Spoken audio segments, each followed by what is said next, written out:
మీ ఎలాంటి వ్యాపార ప్రకటనలకైనా వెంటనే మా ఛానల్ సంప్రదించండి. ప్రస్తుతం మనతో పాటు ప్రముఖ ఆధ్యాత్మికవేత్త దైవాజ్ఞ బ్రహ్మశ్రీ వీరాపురం సుబ్రహ్మణ్య స్వామి గారు మనతో ఉన్నారు. గురువుగారితో మాట్లాడేద్దాం.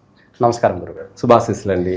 గురుగారు, ఉగాది రాశి ఫలితాలు చర్చించుకుందాం. శ్రీ పరాభవ నామ సంవత్సరంగా మరి కొత్త సంవత్సరం పిలువబడుతుంది. మరి ముఖ్యంగా మేషరాశి వారి పరిస్థితి ఈ కొత్త సంవత్సరం ఏ విధంగా ఉంటుంది? ఉగాది పచ్చడిలో అనేక రకాల ఫ్లేవర్స్ ఉన్నట్లు ఏ రుచి వీళ్ళకి ఎక్కువగా తగులుతుంది ఈ సంవత్సరం? గురు చాలా మంచి విషయం అడిగారు. ఎందుకంటే మనకు తెలుగు ప్రకారంగా మన భారతదేశ కాలమాన ప్రకారంగా శ్రీ శాలివాహన శకం, అలాగే ఈ యొక్క శాలివాహన శకంలో శ్రీ పరాభవనామ సంవత్సరం అనేది ప్రారంభం కాబోతుంది. ఈ పరాభవనామ సంవత్సరం అన్నది మీనింగ్స్లో కూడాను ప్రతి దాంట్లోనూ ప్రతి ఒక్కరికి కూడా పరీక్షా కాలం అని చెప్పాలి. ఏమిటి? పరీక్షా కాలం అంటే చేసుకున్న వారికి చేసుకున్నంత మహాదేవ అన్నట్టుగా ఎవరు ఏం చేస్తారో దానికి తగినటువంటి గౌరవం దక్కుతుంది.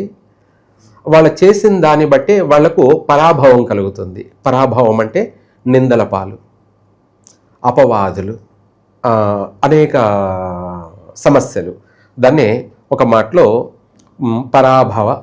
పరాభవం అంటే ప్రతి దాంట్లోనూ అవమానాల పాలు కావడం, అవమానించబడడం అనేది కూడా 100% వాస్తవం.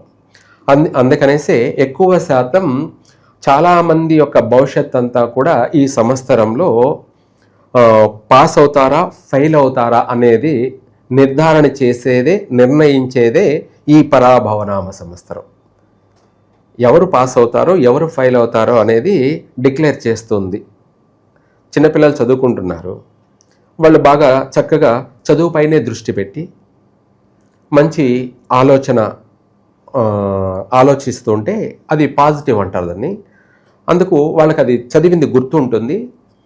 ఎగ్జామ్ రాశారంటే 100% వాళ్ళు 100కి 100 మార్కులు తెచ్చుకోగలుగుతారు. స్టేట్ ఫస్ట్ రావచ్చు లేదా జిల్లా ఫస్ట్ రావచ్చు. అలాగే ప్రతి వ్యక్తి జీవితంలో కూడా జీవితం అనే ఎగ్జాము అనే దాంట్లో వాళ్ళు ఎవరు ఏం చేస్తారో ఇది ప్రకృతి నిర్ణయించేటువంటి రోజు.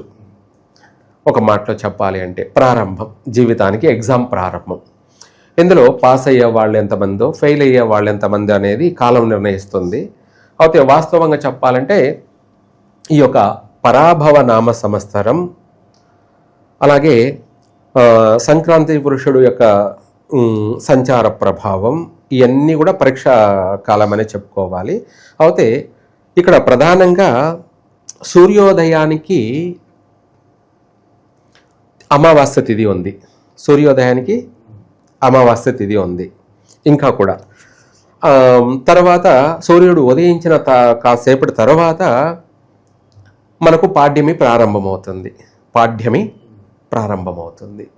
తదుపరి మనకు ఇక్కడ వారం కూడా క్లారిటీగా గ్రహ సంచార ప్రభావం అనే దాన్ని కూడా కరెక్టు అని చెప్పి తీసుకోవడానికి లేదు.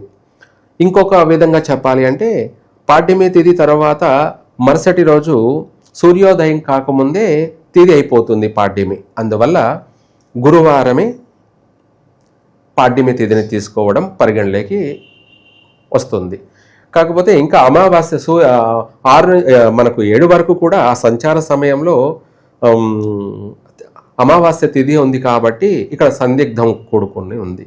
అయినా ఏది ఏమైనప్పటికీ కూడా మరుసటి రోజు లేదు కాబట్టి పాడ్యమి తిథి గురువారమే కాబట్టి అందుకు గురువే ఈ సంవత్సరం పరాభవనామ సంవత్సరానికి రాజు, గురువు. అయితే ఇంకా ప్రతి విషయం మనము చెప్పుకోవడానికన్నా కూడా లఘువుగా వెళ్ళిపోవడం మంచిది. ఎందుకంటే ఎక్కువగా లెంత్ అవుతూ ఉంటుంది కాబట్టి అది మనం ఎలాగో పంచాంగ శ్రవణం సపరేట్ వీడియోలో మనం డిస్కస్ చేస్తాం ఎలాగో. అయితే ఈ విధంగా చూసుకుంటే సంవత్సర ఫలితాలు ప్రధానంగా చెప్పాలంటే ఈ యొక్క పరాభవనామ సంవత్సరం అంతా కూడా ఏ రాశి వారికి ఏ విధంగా ఉండబోతుంది అన్నది మనం ఇప్పుడు తెలుసుకోవాలి ప్రధానంగా. అయితే మేషరాశి వాళ్ళకి మొదటిగా మేషరాశి, దానికి ముందు కూడా మనం ఏదన్నా శ్లోకం చెప్పుకోవడం మంచిది. ఈ శ్లోకం కూడా మనకు ఓం ఆపదమపహర్తారం ధాతారం సర్వసంపదాం లోకాభిరామం శ్రీరామం భూయో భూయో నమామ్యహం. సర్వమంగళమాంగళ్యే శివే సర్వార్ధసాధికే శరణ్యే త్రయంబకే దేవి నారాయణి నమోస్తుతే. మనకు ఈ యొక్క మంత్రం, ఈ యొక్క శ్లోకం ఆపదమపహర్తారం దాతారం సర్వసంపదాం, నా తప్పు ఒప్పులన్నిటినీ కూడా బాపి క్షమించి నాకు సర్వ విధాల కూడా సంపదను ప్రసాదించు. సర్వ విధాల అంటే మనం మాట్లాడుతూ ఉన్నా, మనం నడుస్తూ ఉన్నా, మనం పని చేస్తున్నా, మనం ఆలోచన చేస్తూ ఉన్నా, మనం ఏం చేసినా కూడా ఆ రూపంలో మనకు సంపాదనను ప్రసాదించమని. సర్వ సంపదాం లోకాభిరామం శ్రీరామం భూయో భూయో నమామ్యహం. సర్వమంగళ అంటే మనము ఏ విధంగానైనా సరే ఎటు చూసినా కూడా మనకు శుభప్రదంగా సర్వమంగళ మాంగళ్యే శివే సర్వార్ధ సాధికే శరణ్యే త్రయంబకే దేవి నారాయణి నమోస్తుతే. మాంగళ్యే అంటే ఇటు స్త్రీ పురుషులు ఇద్దరూ కూడా చిరకాలం నిండు నూరేండ్లు కలిసి మెలిసి జీవించండి, అంటే చక్కని కాపురాన్ని కొనసాగించండి. భార్యాభర్తలు ఇద్దరి మధ్య ఎటువంటి నష్టాలు లేకుండా, కష్టాలు లేకుండా, ఎడబాటు రాకుండా ఇద్దరు కలిసిమెలిసి చిరకాలం జీవించండి. సర్వ విధాల కూడా సౌభాగ్యప్రదంగాను సుమంగళిగాను ఉండండి అని చెప్పేసి ఈ యొక్క మంత్ర అర్థం. అన్ని విధాల ఒక విధంగా కాకుండా.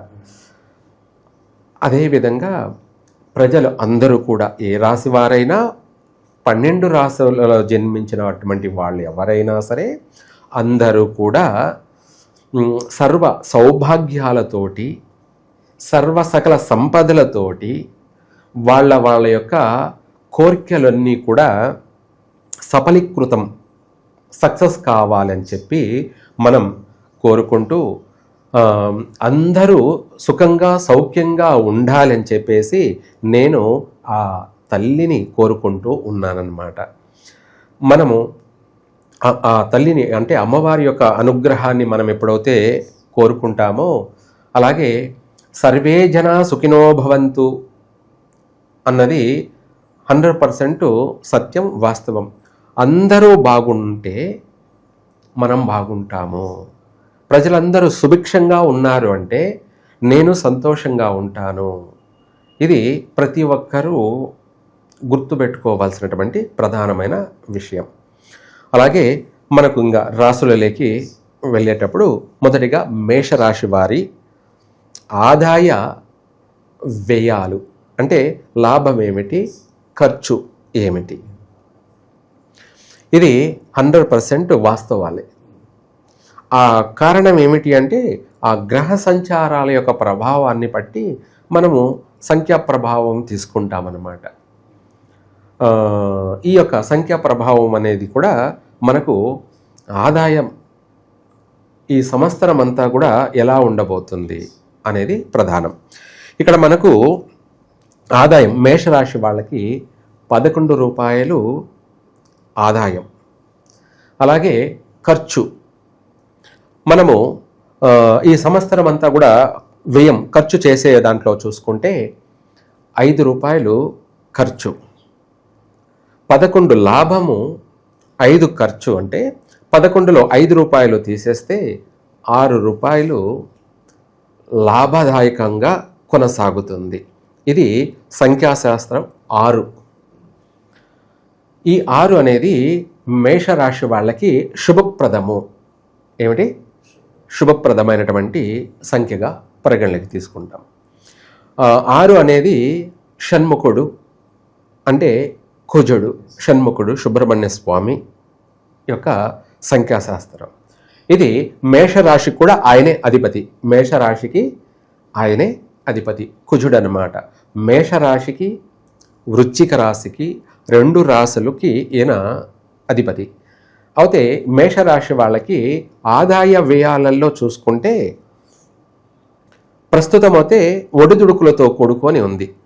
ఒడిదుడుకులతో కూడుకొని ఉన్నప్పటికీ ఈ యొక్క ఉగాది నుంచి కూడా జూన్ తర్వాత వీళ్ళ యొక్క తలరాత 100% మారబోతుంది. ప్రస్తుతం కూడా బాగానే ఉంటుంది, కానీ ఇంకా ఆ తర్వాత కూడా విశేషంగా 3 పువ్వులు 6 కాయల్లా వీళ్ళ యొక్క వృత్తి ప్రకారంగా కావచ్చు, ఉద్యోగపరంగా కావచ్చు, వ్యాపార పరంగా కావచ్చు, అనేక విధాల కూడా సంతోషకరమైనటువంటి జీవనాన్ని గడుపుతారు. కుటుంబం అంతా కూడా కలిసిమెలిసి ఆనందంగాను సంతోషంగాను వీళ్ళ జీవనం అనేది విశేషంగా అభివృద్ధి చెందబోతుంది. సో ఏళ్ళనాటి శని తీవ్రత అంతగా బాధించదని చెప్పుకోవచ్చు అంటారా ఈ సంవత్సరం? చాలా మంచి విషయం అడిగారు. ఏలేనాటి శని ప్రభావం ఉన్నప్పటికీ 1000 స్థానంలో ఉన్నాడనమాట, 12వ ఇంట. అయితే దీని ప్రభావం కూడా ఆర్థిక పరమైనటువంటి విషయాలపైన పెద్దగా నష్టం లేదు, పెద్దగా నష్టం అయితే లేదు. ప్రస్తుతము కూడా బాగానే ఉంటుంది. అలాగే మనం ఇందాక చెప్పుకున్నట్టుగా గురువు 3వ స్థానంలో ఉన్నాడు. ఆ తర్వాత 4వ స్థానంలోకి గురువు ప్రవేశిస్తాడు. అప్పుడు వీళ్ళ పంట పండుతుంది మేషరాశి వాళ్ళకి. ఏమిటి ఆ పంట పండడం అంటే, ఎవరికైనా సరే, ఏ రాశి వారికైనా సరే, ప్రతి ఒక్కరికి కూడా, సమాజంలో ఉన్నటువంటి అందరికీ కూడా అభివృద్ధి అన్నది ఏమిటి అంటే, వాళ్ళు చేసే ప్రతి పనిలోనూ కలిసి రావడం, అదే వాళ్ళు కోరుకుంటారు. రాత్రికే నేనేమి కోటీశ్వరుడు కావాలని ఎవరు కోరుకోరు. నేను చేసే పని సక్సెస్ అవుతే చాలు అనేది ప్రతి ఒక్కరి కోరిక. అందులో భాగంగా వీళ్ళు ఇప్పుడు చేసే ప్రయత్నం ఈ ఉగాది నుంచి ఏ పని అయితే ప్రారంభం చేస్తారో, ఏ ప్రయత్నం అయితే చేస్తారో, కొంతమందికి వెంటనే నెరవేరుతుంది, కొంతమందికి నెరవేరకపోవచ్చు, ఆలస్యం జరిగే అవకాశము ఉంది.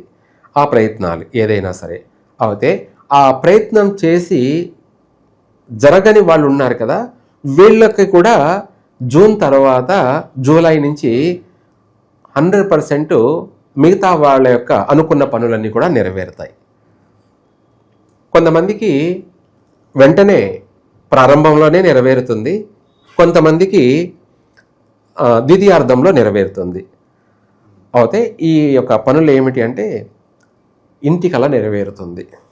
ఇంటి కళ అంటే సొంత ఇంటి కళ నెరవేరుతుంది. 100% ఎక్కువ శాతం ఓవరాల్గా చూసుకుంటే గృహయోగం అనేది ఎక్కువ శాతం అందరికీ కూడా ఈ సంవత్సరంలో సొంత ఇంటి కళ నెరవేరుతుంది, కొంటారు కూడా.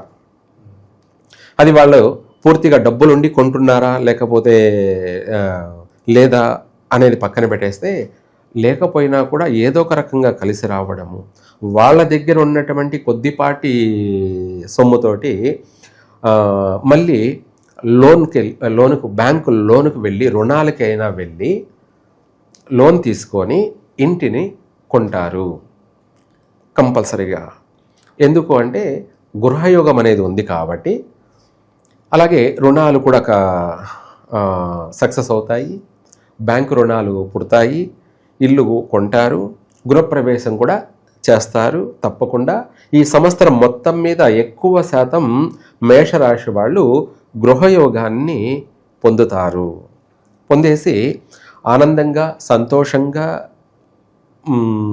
ఇంటి ఎల్లపాది కూడా ఒక ప్రశాంతమైనటువంటి మనశ్శాంతితో కూడుకొని పీస్ఫుల్గా ఎవరు ఇళ్లలో వాళ్ళు రాజాలా జీవిస్తారు.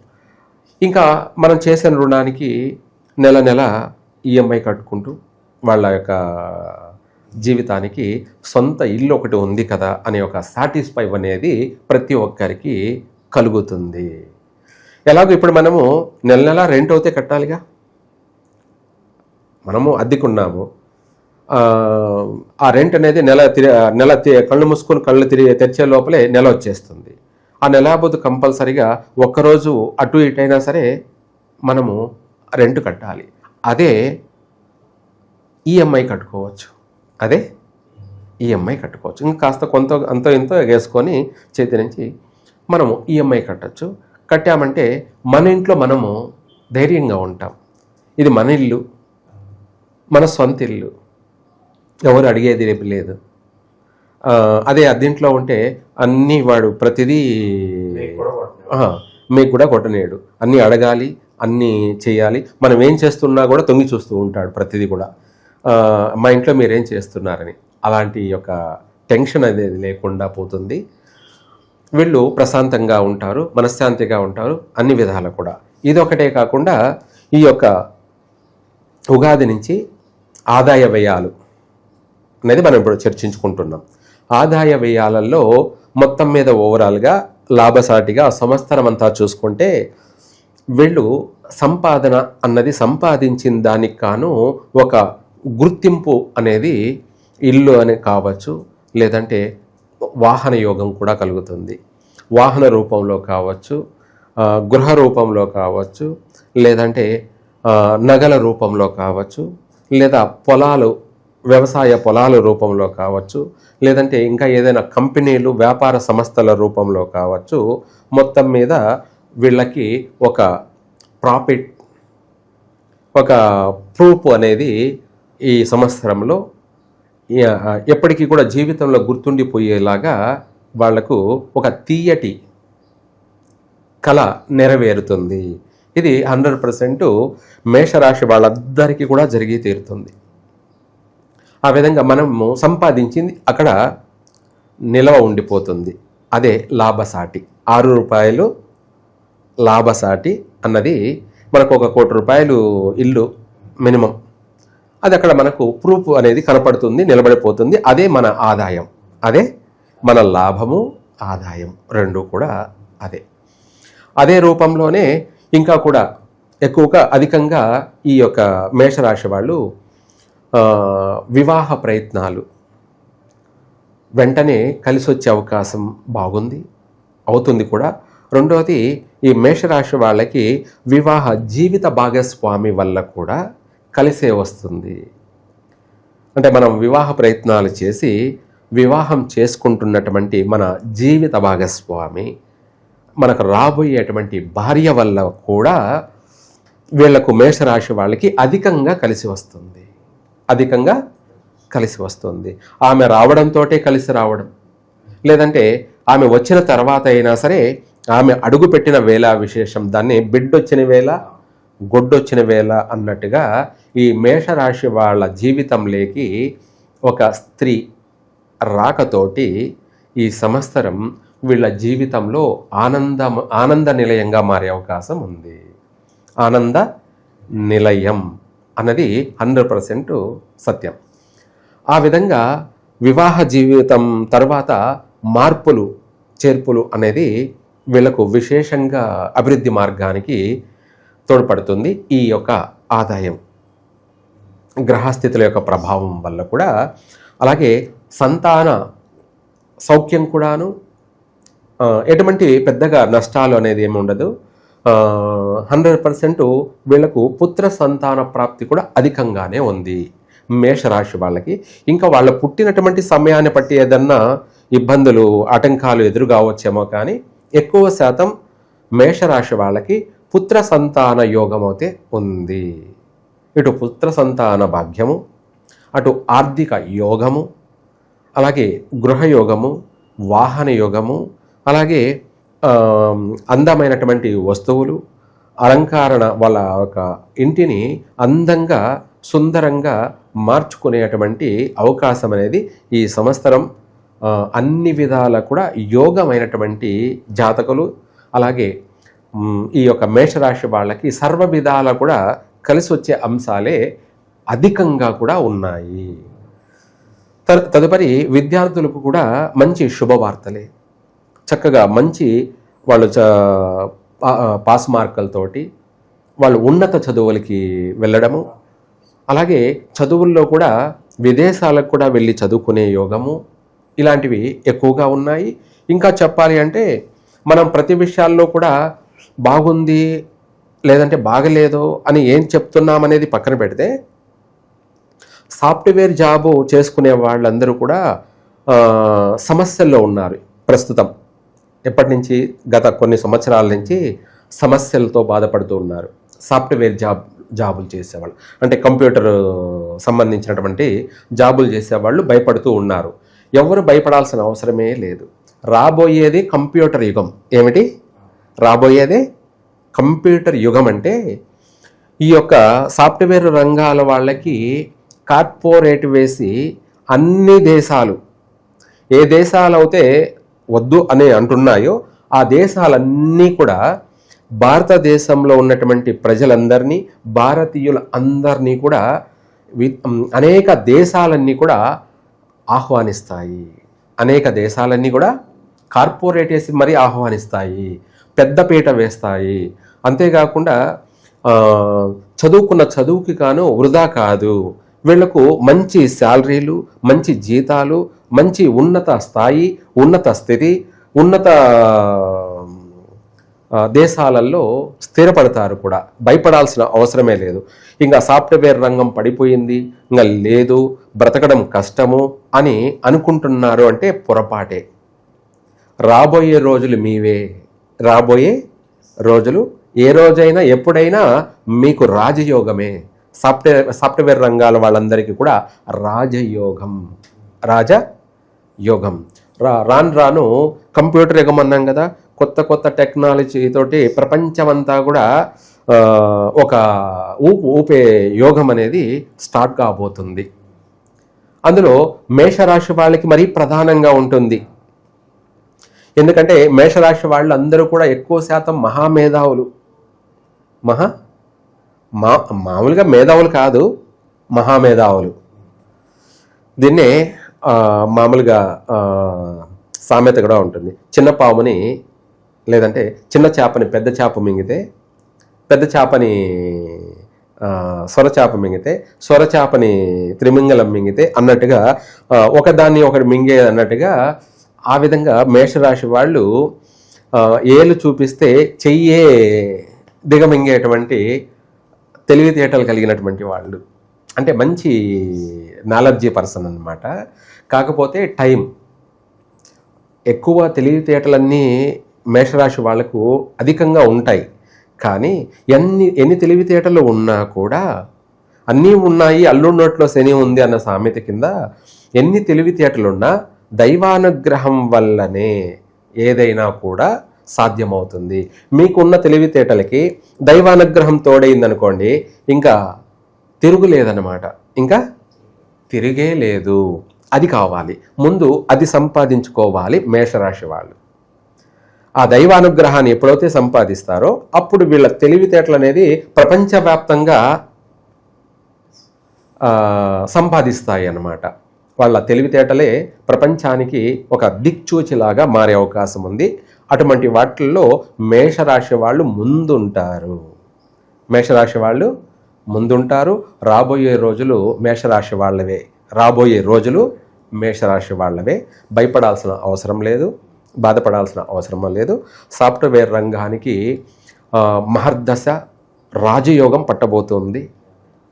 కాకపోతే ఇందాక మనం చెప్పుకున్నట్టుగా ప్రతి దాంట్లోనూ ప్రతిదానికి ఆటంకాలు ఉంటాయి, ప్రతిదానికి ఒడిదుడుకులు అనేది ఉంటాయి. అటువంటి వాటిల్లో సాఫ్ట్వేర్ రంగానికి కాస్త గడ్డు కాలము, ఆటంకాలు అనేది ఆల్రెడీ జరుగుతూ ఉంది కొన్ని సంవత్సరాల నుంచి. దానికి ఫుల్ స్టాప్ పడబోతుంది. ఓవరాల్గా ఫుల్ స్టాప్ పడబోతుంది. గురుగారు, అలాగే మనకి సంవత్సరం ఎంత బాగున్నా కూడా కొన్ని రోజులు కాస్త గడ్డు కాలం ప్రతి ఒక్కరు ఎదుర్కోవాల్సి ఉంటుంది. కొన్ని విషయాల్లో చాలా జాగ్రత్తగా ఉండాలి. మరి వీళ్ళు ఏ విషయంలో అత్యంత జాగ్రత్తగా ఉండాలంటే? మంచి విషయం అడిగారు. గడ్డు కాలము అనేది ఈ రాశికే కాదు, ఏ రాశికైనా ఉంటుంది. ఎందుకంటే అదే దైవం, అదే భగవంతుడు పరీక్షిస్తాడు. కర్మ ఎవరిని వదలదు. ఆయనే శనేశ్వరుడు. ప్రతి ఒక్కరికి అనుకున్నది ప్రతిదీ జరుగుతూ పోతూ ఉంటే ఏమవుతుందంటే కొంతమందికి కొవ్వు తలకెక్కుతుందన్నమాట. తలకెక్కి ఎవరు ఏం చేస్తారో, ఎట్లా ప్రవర్తిస్తారో ఎవరు ఊహించలేరు. అందుకనేసి భగవంతుడు ప్రపంచంలో ప్రతి మనిషినే కాదు, ప్రతి ప్రాణిని, జీవరాశిని కూడా, ప్రతి దాన్ని ఆయన చేతిలో జుట్టు అనేది పట్టుకొని ఉంటాడు. ఎవరిని ఎప్పుడు వదలాలో, ఎప్పుడు పట్టుకోవాలో. ఇది 100% ప్రకృతి మాయ, గాలి రూపంలో ఇదంతా జరుగుతూ ఉంటుంది. దాన్నే ఒక మాటలో ఇంగ్లీష్ వాళ్ళు ఏమంటారంటే పాజిటివ్ గాలి, నెగటివ్ గాలి అని ఇంగ్లీష్ వాళ్ళు కూడా చెప్తారు. మన వాళ్ళకి ఎందుకు అర్థం కాదు, అర్థం కాదు. అదే మనకు తెలిసిపోతూ ఉంటుంది ప్రతిదీ కూడా. అటువంటి వాటిలో వీళ్ళు కనుక్కోగలుగుతారు, కానీ అలా అంధకారంలో ఉన్నారనమాట. తెలివి ఉంది, దాంతోపాటు షాడో వీళ్ళను అలా మతి మరుపు చేస్తుంది, మర్చిపోతూ ఉన్నారనమాట. దాన్ని గుర్తు చేయడం మాత్రమే నా యొక్క బాధ్యత, కర్తవ్యం. అందరూ తెలివైన వాళ్ళే, కాకపోతే వాళ్ళ కర్తవ్యాన్ని వాళ్ళు మర్చిపోతున్నారు, దైవభక్తిని కోల్పోతున్నారు. ఆ దైవభక్తిని ఎప్పుడైతే కోల్పోతున్నారో ఆ పాజిటివ్ అనే దాన్ని వదులుకుంటున్నారు. ఆ దైవభక్తిని మనం ఎప్పుడైతే పెంపొందించుకుంటూ వస్తుంటామో అదే మనకు పాజిటివ్ గాలి, అదే మనకు పాజిటివ్ గాలి. ఇంకా చెప్పాలి అంటే ప్రతిరోజు ప్రతి ఒక్క మనిషి పాపాలు, నేరాలు, ఘోరాలు చేస్తూనే ఉన్నాడు. కాకపోతే చెప్పడు, ఏమని నేనేం చేయలేదే అని అంటాడు. ప్రతిరోజు చీమకు హాని కలగజేస్తున్నాడు, లేదంటే దోమలకి హాని కలగజేస్తున్నాడు. దోమల్ని బ్యాట్తో కొట్టడము, చంపేయడం చేస్తుంటాడు. అది ప్రాణే, కాకపోతే అది మనల్ని కరుస్తుంది, మన రక్తం దాగుతుందని మనం దాన్ని కొట్టి చంపేస్తున్నాం. కానీ అలా కొట్టి చంపేయడం కూడా నేరము, పాపమే. దాన్ని నేరం అంటారు, ఘోరం అంటారు. ఏమంటారు? నేరం, ఘోరం.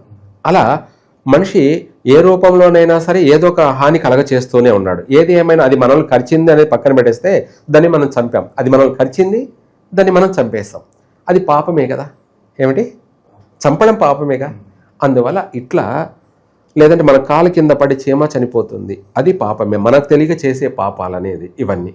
వీటన్నిటినీ కూడా ఇవి మన వల్ని కర్మలు అనే రూపంలో మన వలను వెంటాడుతూ ఉంటాయి. కాబట్టి వీటిని మనం ప్రక్షాళన చేసుకోవడం కోసమే దైవ దర్శనము, దైవారాధన. అది మీరు ఎట్లా చేస్తారు, ఏ రూపంలో చేస్తారు? ఊరికి సూర్య నమస్కారం చేసుకున్నా సరిపోతుంది.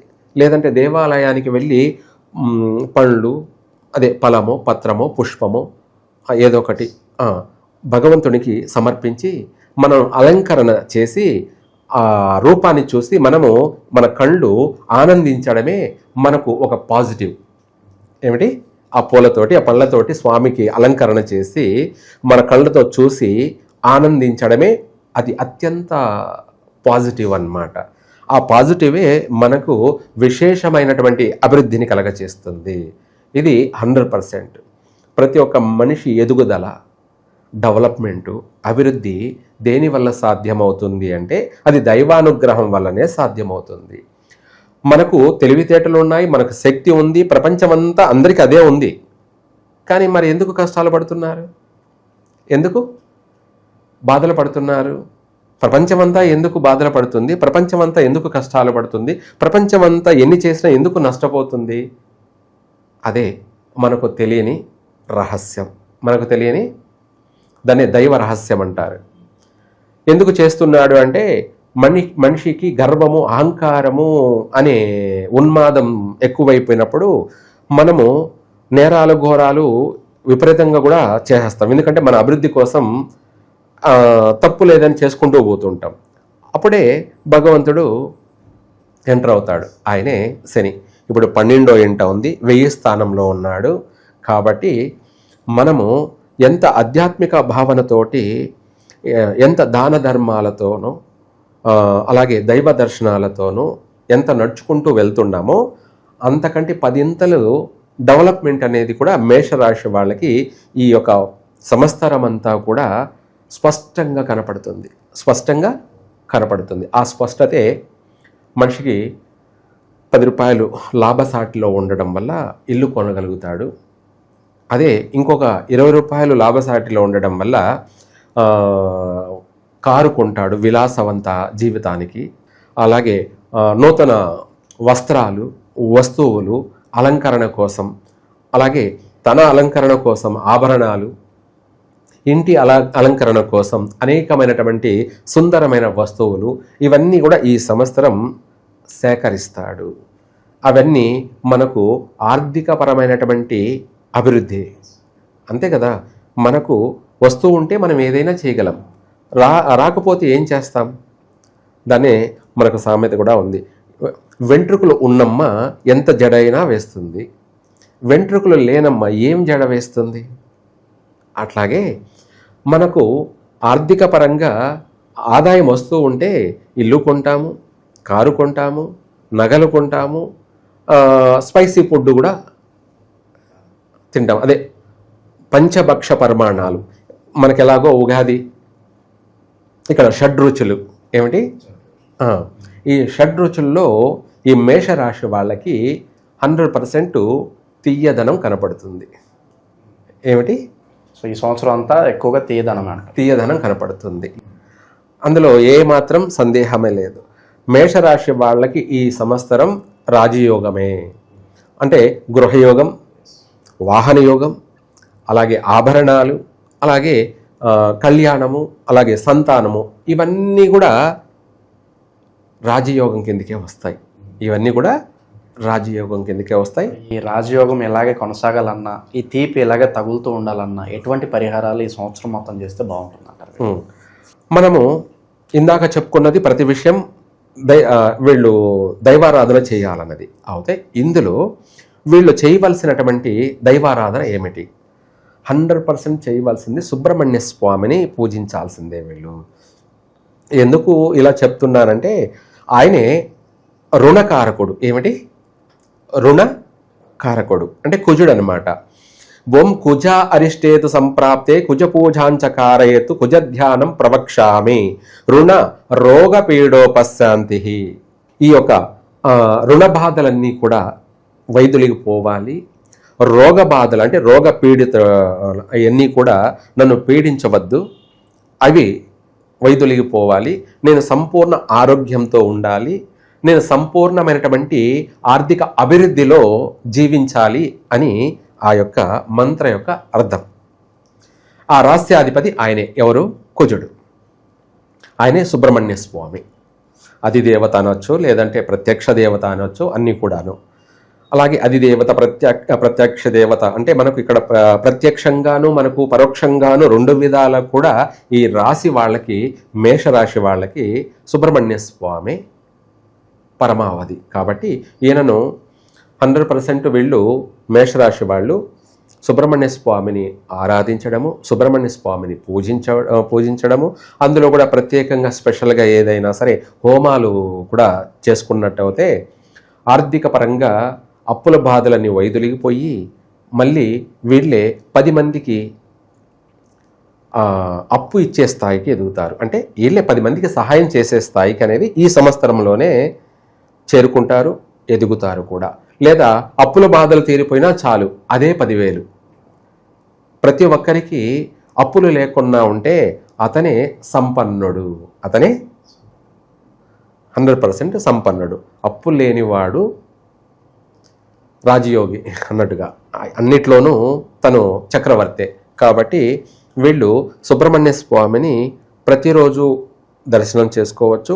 లేని పక్షాన ఆదివారం కానీ మంగళవారం కానీ ఈ 2 రోజులు ఆయనను వారంలో 2 రోజులైనా దర్శనం చేసుకోవడం, ఆయనకు పుష్పాలతో అభిషేకం చేయడం, లేదంటే విభూతితోటి భస్మాభిషేకం చేయడం, ఇలా ప్రత్యేకమైనటువంటి కార్యక్రమాల్లో పాల్గొనడం వల్ల, చేయడం వల్ల వీళ్లకు అనేక సమస్యలన్నీ వైదొలిగిపోతాయి. రుణ బాధలన్నీ వైదొలిగిపోతాయి, ఆరోగ్య సమస్యలన్నీ వైదొలిగిపోతాయి, శత్రు వినాశనం జరుగుతుంది. అంతా మిత్రులే అవుతారు, అందరూ కూడా మిత్రులే అవుతారు. వీళ్ళకి అధికమే శత్రువులు. ఎవరికి? మేషరాశి వాళ్ళకి.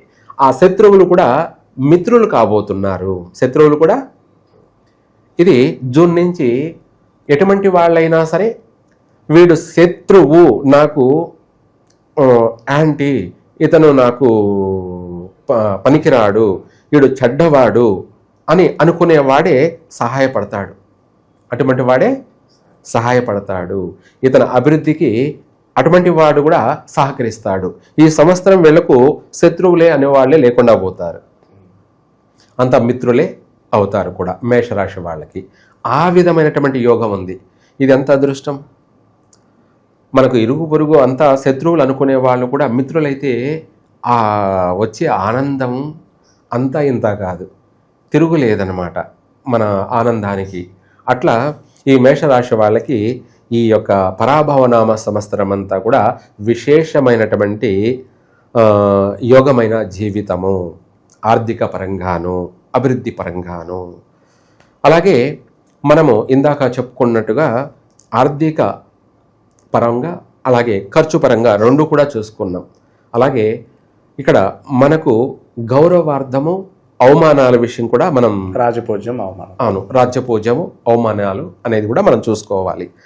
ఇందులో గౌరవార్థం 2, అలాగే అవమానం 4. అంటే గౌరవించే వాళ్ళు 2 ఉంటే వ్యతిరేకించే వాళ్ళు అవమానించే వాళ్ళు 4 ఉన్నారు. అయితే ఇందాక శత్రువులు కూడా మిత్రులు అవుతారు అన్నారే, మరి అవమానించే వాళ్ళు ఎక్కువ ఉన్నారు కదా అని అనుకునే వాళ్ళు కూడా ఉంటారు. ఈ శత్రువులు మిత్రులు అనే విషయానికి వచ్చేటప్పటికి అవమానించే వాళ్ళు గౌరవించే వాళ్ళు అనే విషయంలో మనకు జూలై వరకు ఇవి స్పష్టంగా కనపడతాయి, జూన్ వరకు కూడా. ఆ తర్వాత ఈ జూన్ జూలై తర్వాత ఇది రివర్స్ అవుతుంది. ఏమిటి? ఆ 4 అవమానిస్తున్నారన్నాం కదా, ఆ 4 అవమానించే వాళ్ళు ఉండరు అన్నమాట, వాళ్ళు గౌరవించే వాళ్ళే అవుతారు. అందువల్ల ప్రారంభంలో ఉంది కాబట్టి అందువల్ల 4 అవమానించేవాళ్ళు, 2 గౌరవించేవాళ్ళు. ఆ 4లో 2 తీసేస్తే 2 అవమానించే వాళ్ళే కనపడుతున్నారు. ఆ 2 అవమానించే వాళ్ళు కూడా జూన్ తర్వాత నుంచి జూలై నుంచి కూడా వాళ్ళు గౌరవించే వాళ్ళే. అంటే ద్వితీయార్థంలో అందరూ గౌరవించే వాళ్ళే. ఇది ప్రారంభంలో ఉండబట్టి మనము అందుకు 4 అవమానించే వాళ్ళు ఉన్నారు అంటే అధికంగా 2 ఉన్నారు కాబట్టి అది చెప్పాల్సింది వచ్చింది.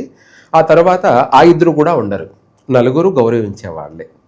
కాబట్టి మేషరాశి వాళ్ళకి ద్వితీయార్థంలో విశేషమైనటువంటి సన్మానాలు, సత్కారాలు, ప్రశంసలు, వీళ్ళ యొక్క చేసే పనికి గుర్తింపు, విలువ, అనేక విధాలకు కూడా వీళ్ళను పొగడ్తలతో స్నానం, ఏమిటి పొగడతలతో స్నానం అన్నమాట. మళ్ళీ మేషరాశి వాళ్ళు బోలా శంకర్ లాంటి వాళ్ళు. ఏమిటి? అవును, నువ్వు పొగిడావంటే వాళ్ళు ఏమైనా చేస్తారు. నువ్వు పొగిడావంటే చాలు, ప్రాణం ఇవ్వడానికైనా రెడీ. అలాంటి మనస్తత్వం. మళ్ళీ వాళ్ళని మనము ద్వేషించాము, వ్యతిరేకించామంటే ఇంకా వాళ్ళు నిద్రపోరు. మనల్ని ఏదో ఒకటి చేయాల్సిందే, వీళ్ళని ఏదో ఒకటి చేయాలి, చేయకపోతే వాళ్ళకి నిద్ర రాదు. ఇంకా క్షణక్షణం కూడా వాళ్ళు నిద్రపోరు. అటువంటి మళ్ళీ మనస్తత్వాలు మేషరాశి వాళ్ళందరూ కూడా 100% అంతే. గౌరవిస్తే ప్రాణం ఇస్తారు, ద్వేషిస్తే ఇంకా మనల్ని అనేక విధాలు కూడా చిత్రహింసలు పెట్టేటువంటి మనస్తత్వమే వాళ్ళది. 2 ఉంటాయి వాళ్ళలో, మంచి ఉంటుంది, చెడు ఉంటుంది. మంచి ఎంత ఉందో అంతకంటే డబల్ చెడుగుడుగా ఉంటుందన్నమాట. ఇదే అక్కడ వాళ్ళ లక్షణాలు. అందుకనేసి వాటిని కూడా సరి చేసుకోవడానికి ఈ యొక్క సుబ్రహ్మణ్య స్వామిని ఆరాధించడం వల్ల ఆటోమేటిక్గా గౌరవార్థం పెరుగుతుంది. 10 మందిలో సంఘంలో గౌరవము, ప్రతిష్టలు, పేరు ప్రఖ్యాతలు, కీర్తి అనేది వ్యాపిస్తుంది. అంతే కదా. ఇప్పుడు నేనే ఉన్నాను, సపోజు 10 మంది నన్ను గౌరవించడం, చూడడము మొదలు పెడితే, అదే 100 మంది చూస్తే, 100 మంది గౌరవిస్తే అది నా పేరు ప్రఖ్యాతులు అనేది అంచెలంచెలుగా డెవలప్మెంట్ కావడమే. ఆ విధంగానే మేషరాశి వాళ్ళ జీవితం కూడా అందరూ వాళ్ళని గౌరవించడంతో వాళ్ళ ఆనందానికి, వాళ్ళ సంతోషానికి అవధలే ఉండవు. ఆ విధంగా ఈ పరాభవనామ సంవత్సరం అయితే ఈ మేషరాశి వాళ్ళకి విశేషమైనటువంటి యోగం అని చెప్పాలి. ఇంకా మొత్తం మీద ఓవరాల్గా చూసుకుంటే చిన్న చిన్న ఆటంకాలు ఒడిదుడుకులు అనేటివి ఉన్నాయి. అవి ప్రారంభంలోనే ఉన్నాయి, తర్వాత అంతగా ఉండవు. చక్కగా అన్ని విధాలా కలిసి వస్తుంది, విద్యార్థులకి కలిసి వస్తుంది. నూతన వ్యాపారాలన్నీ కూడా అనుకూలంగానే ఉన్నాయి. అలాగే వివాహ యోగము కలిసి వస్తుంది. అటు నిశ్చయతాంబూలాలు పుచ్చుకోవడం, ఇటు అనుకున్న సమయానికి వివాహం కావడము, అలాగే అధిక ఆలస్యం కలిగినటువంటి వాళ్ళకి కూడా వివాహం అనేది నిశ్చయమైపోతుంది. అలాగే వీళ్ళ ఇంట్లోనే వివాహ కార్యక్రమాలు జరగడం కానీ, లేదంటే వీళ్ళతో పాటు ఇతర వివాహ కార్యక్రమాల్లోనూ పాల్గొనడం, విందులు వినోదాలలోనూ పాల్గొనడం, అలా 3 పువ్వులు 6 కాయల్లా సంతోషకరమైనటువంటి జీవితాన్ని అనేది ఈ మేషరాశి వాళ్ళు గడపబోతున్నారు.